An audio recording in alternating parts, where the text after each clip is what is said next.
Hello there, and welcome to a new episode of Word on the Street. I'm your host Adam, and in today's episode we're going to be going over talking with random people about how they feel the city's tap water is and how they dispose of their pharmaceutical wastes and various different things.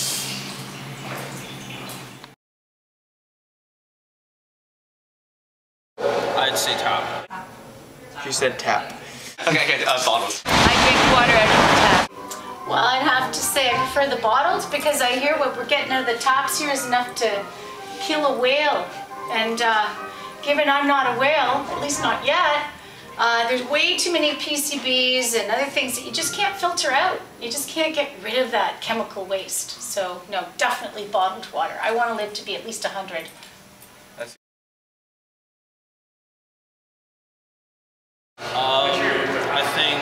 I'm pretty sure we just like throw it in the garbage, but as long as the container's empty. Yeah, and what about if the container's full? I'm not sure we ever dispose of stuff when it's full. I don't think we ever do that. Trick question, I don't dispose of them. What do you do with them? They stay in my cupboard. In your cupboard? How do you plan on getting rid of them? Or how, if you were to, how would you get rid of them? My mom would probably make me eat them. Well, that stuff, if it comes in a plastic bottle or a glass bottle, you just have to throw it into your recycle bin, right? And you check the bottom and you look to see if it says recycle or not. Is that right? Am I right? Am I answering this right? Okay. Yeah. I guess what would you do with the contents of the bottles? The contents. If there's leftover. Contents of the bottles? Or the bottles, like the leftover pills or syrup. Everything has to be used. I take it back to the pharmacy. Back to the pharmacy? Yeah, because I don't think you're supposed to flush it. I don't like the whole idea of it contaminating the system, so I take it back to the pharmacy if I have expired. Mostly I don't.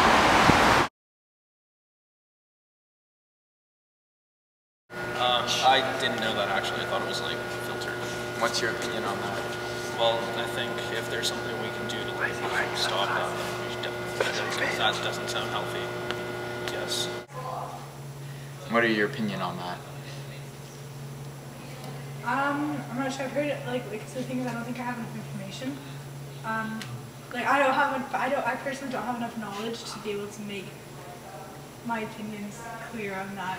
Because there are different cities I know that use chemicals that have been proven harmful, and that are just really disgusting. I've heard a lot of really bad things like Peterborough water.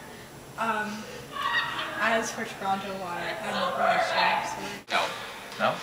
Oh, absolutely. My first answer, you know, that all was pretty inclusive. Yeah, because people flush them, right? Yeah. I guess how do you feel about that? Well, I think it's sad that people don't know. I mean, I'm assuming it's because they don't know, so I think that maybe some education is called for. I don't think it's a good idea because, you know, even small amounts of drugs can have big effects, and more so on some people than others, right? So.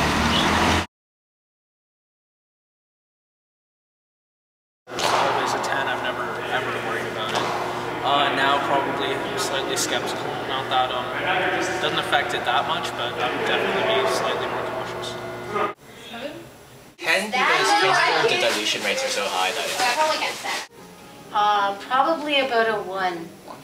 Yeah, it's pretty, you know, pretty impossible to know what exactly is in there because they, you know, you'd have to get it tested every year, wouldn't you? Yeah. And so I wouldn't trust it, no. I feel completely comfortable, but I do filter it. The Brita filter. Oh, thank you for your time. You're very welcome. What we found out about interviewing all these people is that most of them just didn't know how to dispose of their waste properly. Most of them just throw it in their trash cans without anything else, or just dump it down the sink or toilet. The truth is that these all just end up in our water streams, and then our city's water filtration system can't handle it. So the proper way to dispose of this is just to, and the simple way to dispose of this is just to bring it back to your pharmacy, and they'll dispose of it for you. As always, this is Adam, signing off on Word on the Street.